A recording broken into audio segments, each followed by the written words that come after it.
interview with Molly Ash. This is tape 3. Mrs. Ash, who were you with in Auschwitz? With my mother and sister.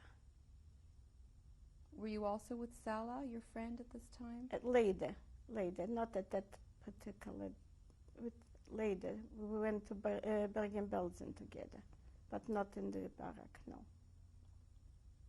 Is there anything that you remember about Auschwitz in particular that you want to share with us? I do remember. I can only tell you about my feelings. It was very inhuman. I felt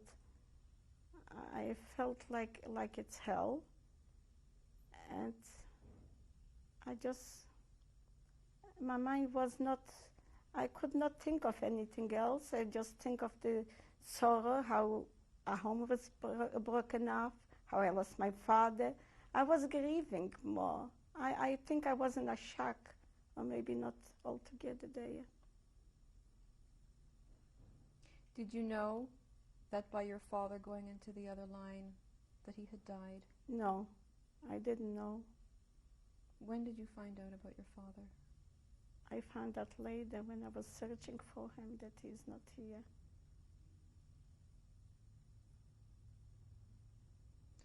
When they decided to move you from Auschwitz, did they tell you why you were being moved? No. They didn't feel that they owe us anything.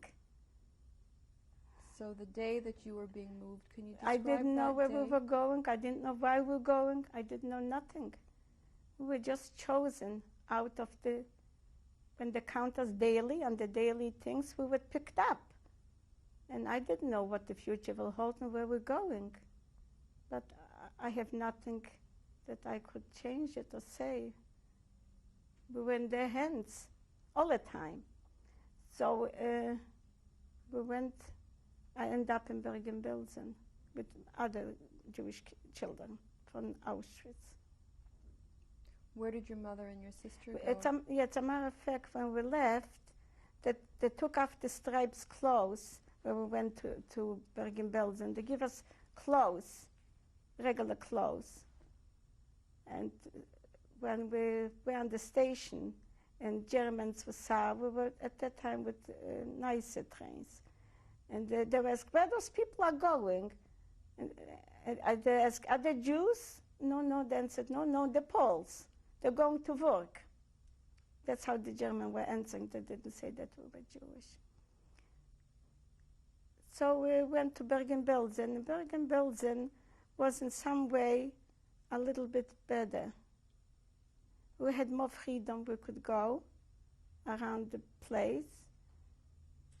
We were the very first one to arrive there. Yeah? We slept on the ground.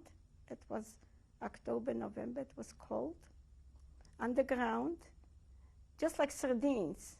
One line and then the next line in tents. Like you go on a picnic, but a very big one. And outside, there was taps outside that you could wash yourself in the winter outside. And we were surrounded in the corners with Germans, but they were very high, and I don't know how to explain. They were just like Auschwitz. They were on posts like that, very high, watching the whole all around, but they didn't harass anybody. The food was very bad, and I got sick with the stomach. They gave us bread. All bread must have been with water boiled, so it was so sour that I was so sick, and I carried my bread in my hand, and I couldn't eat. How I survived, I don't know. I had stomach trouble all the time. But it wasn't that the German came in or beat us up or something like that. No, it was kind of change. But it was so unimportant that we didn't even care the names of the girls, that you went with them who was laying next door to you. It was just, you had a couple, But other things, it was unimportant who they are. And now I wonder, when I look back, we should really be closer, but everybody had their own problems to work out the sorrow, how to take it, and it was hard to take. Can you imagine losing one family friend, God forbid, and losing everything? I'm not saying, you see, replaceable things like the house that took away, the things which, pictures, everything is valuable when you look back from childhood, the way you looked and all that. It's memories, all that is gone. It's not replaceable, but family clothes you can never replace. So it was a lot of things to work out. And I was just a teenager, just missing all the growing up. The work out, I was only 15. How much can a kid take?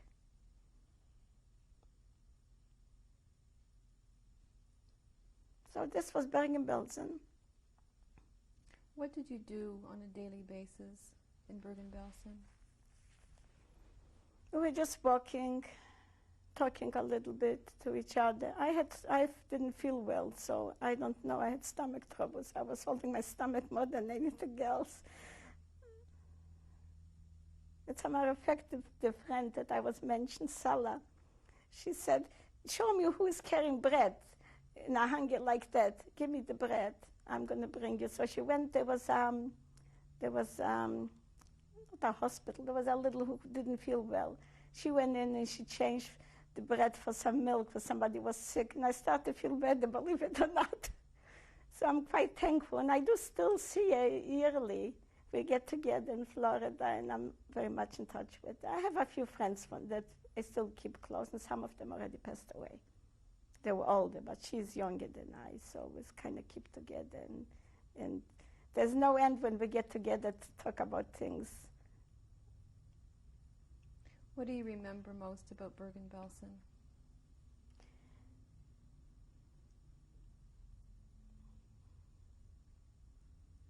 This was a place that people used to come in. They used to exchange from ammunition factories, people who got sick, and they changed. And each time they were kind of selecting new people to go. I was stalling as long as I could, because I know how it stays, and no matter how it is bad, but at least I'm not beaten up. And so I was hiding, not to go to work, until one day when they started to bring in from Auschwitz people. And I was afraid that the couples will come in and all that. And we said, that's enough being here. So we went to Geislinger to work. You had a choice to go to Geislinger? No. We were kind of putting ourselves right up front, and we were chosen to go.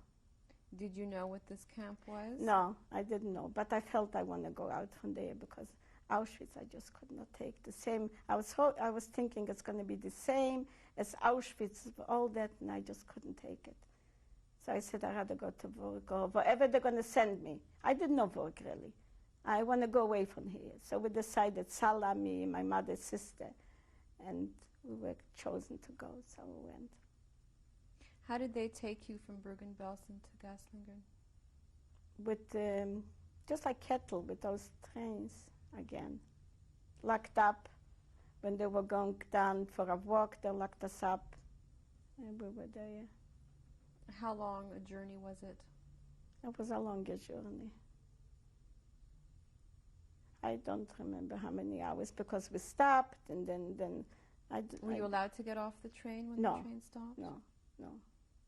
Did you see any local people No. during this journey? No.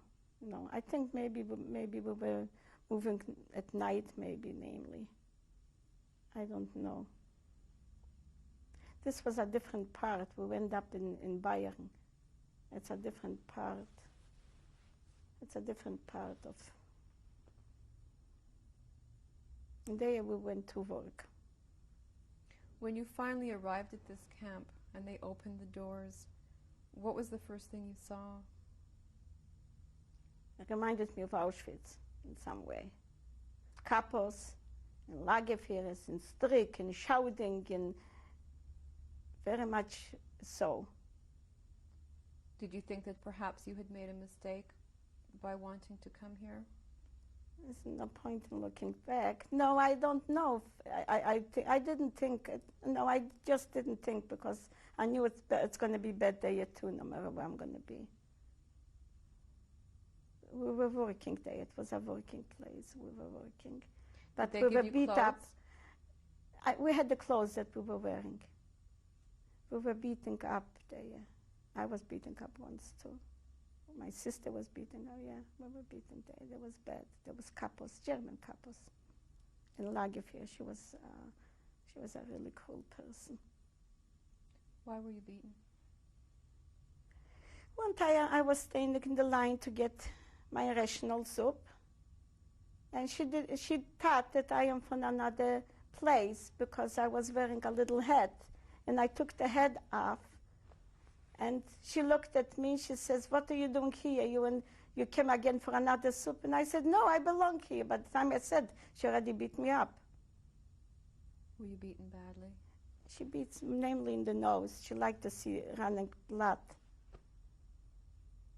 She was, according to what she was wearing, she murdered somebody, this one. She had the red, everybody, the Germans, they were working there, there's a reason for them. They were not so, they did something. So each one had a different symbol. According to her, she murdered somebody.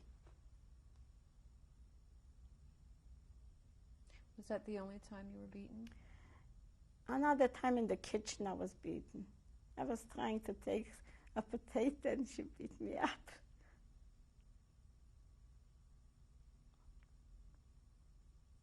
My sister got very badly beaten up. By the same woman? No, from another place. What happened?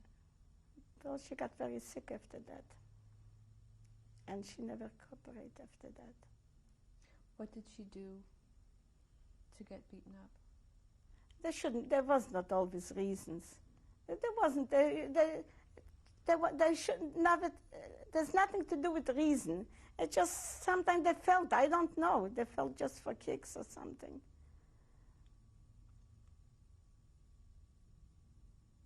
What happened if you weren't able to work? What happened if you were so badly beaten that you couldn't go to work the next day? My sister was very badly beaten, but she couldn't go into the place. There was a little hospital-like, and they claimed there wasn't enough reason for her to stay there. So she went, being sick, she went until she got very sick. And then, she still didn't take her in for a long time. I was working separately. I wasn't working with my mother.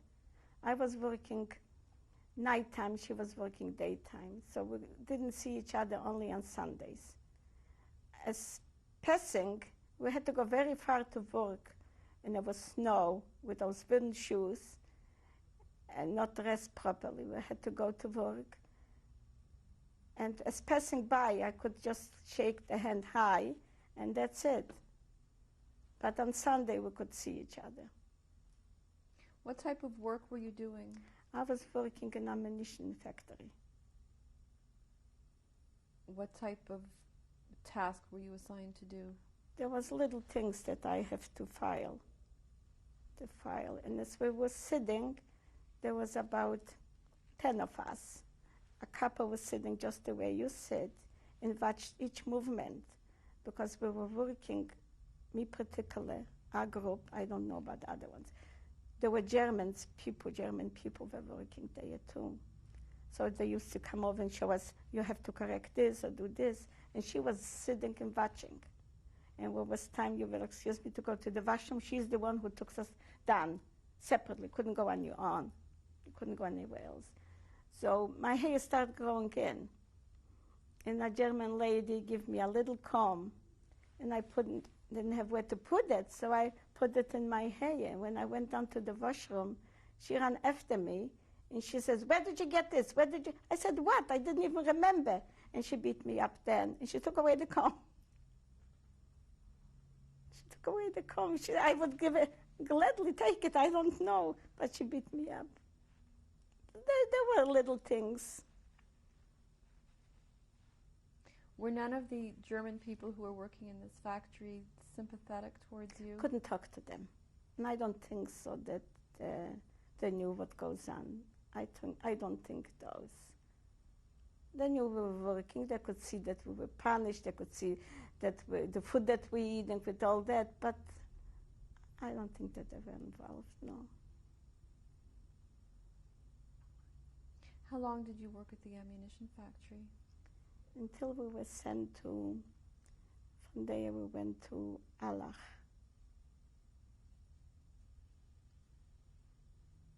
Near Dachau. How were you transported? Also with the kettle wagons.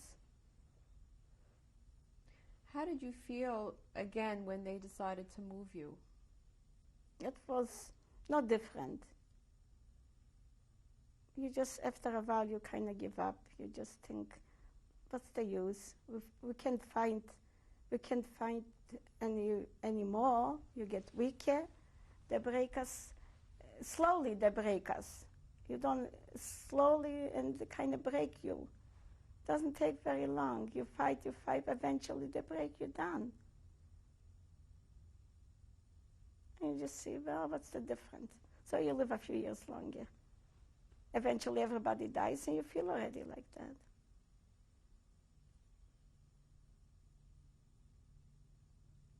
You were put on another cattle car? Yeah. And you were taken to Dachau? Allach, Dachau, yeah. Who were you with? At that time, my sister was with us, and we decided that we're going to switch and go into her part of the train so we can keep an eye on her. She was sick already. Salah too, my friend too. And we asked the girls to move. You line up like 5, and we 4 wanted to negotiate. Each time we started to negotiate. Can you move ahead? Give us, we want to catch up like that. And we made our way, and we end up there, which it was a very bad move. They could have killed us. They could have killed us all. It was a very bad move. But we didn't. We were lucky because the sick people, they usually take out in the shot. But they didn't. We end up all in Allach. And there we didn't do any work. It was again bringing in food. There were girls taking out. For the soldiers, for somebody at night, they were knocking and taking out girls. I don't know. This was the place that we noticed that some girls were leaving at night, but they came back. Did they talk about what was happening when they came back? No. But everything was going on in the hospital there, where my sister told me, you don't know what goes on here at night, otherwise I wouldn't know. Men are coming in, I don't know what goes on there. So this was the only place. Were you taken out at night? No, neither my friend, no, none of us.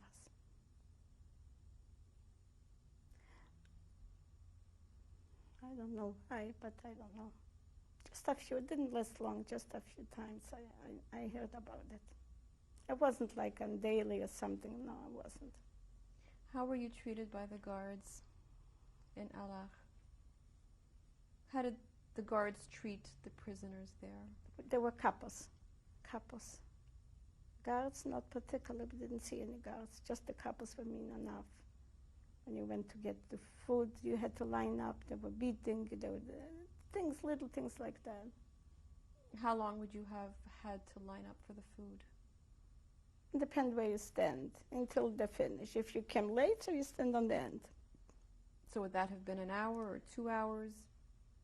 No, not that long, no. An hour the most. And this was twice a day?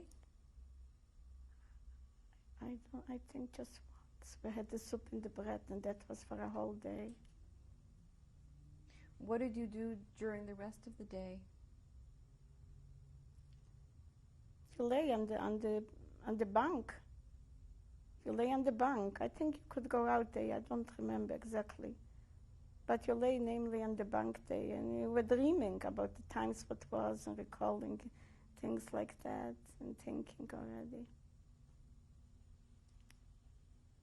Did you have any connection to the outside world at all? No, all this time, no. How did your days pass? What did the women do to keep busy? Nothing in particular. They were watching ourselves not to be beaten up, staying in line and not doing anything to cause any problem. Give them a reason anyways to beat us. Were you allowed to leave the barrack? I think, yes, we could go out at a certain time, yes, we could.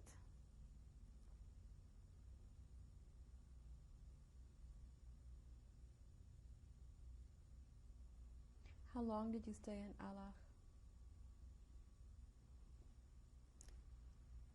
We stayed in Alach till March,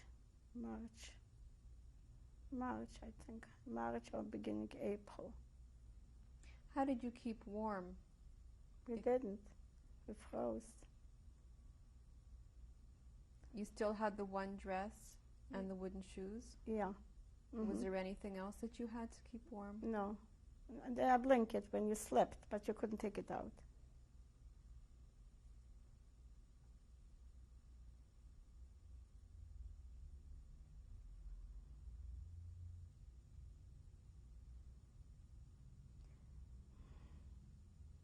What happened when you left Alach? We were put again on trains, and this was April. We were put on trains. My sister, they didn't let her leave, so she remained there in the hospital. My mother was trying to go in to stay with her. She didn't want to leave her behind, but she was kicked out by the couple, and she says, you can't stay here.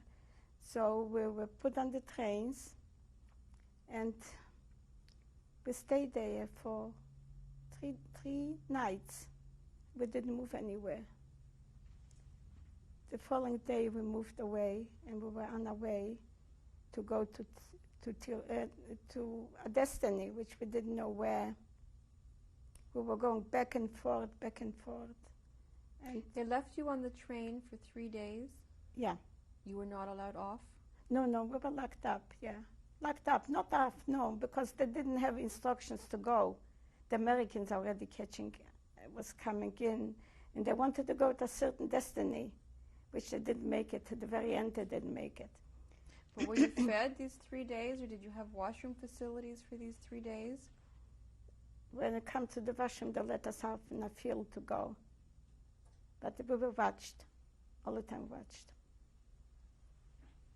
And then there was, I later find out that the day that we left, there were bombs coming down there, and all the tracks were completely broken up, the whole place. My sister later told me, and was lucky that we just left that day. So we were going back and forth, a very long journey. They didn't accomplish where they want to take us. They want to take us to Tyrol. It was a place with only water. They came an order from Hitler, no matter where anybody was from the Jewish people, to kill them.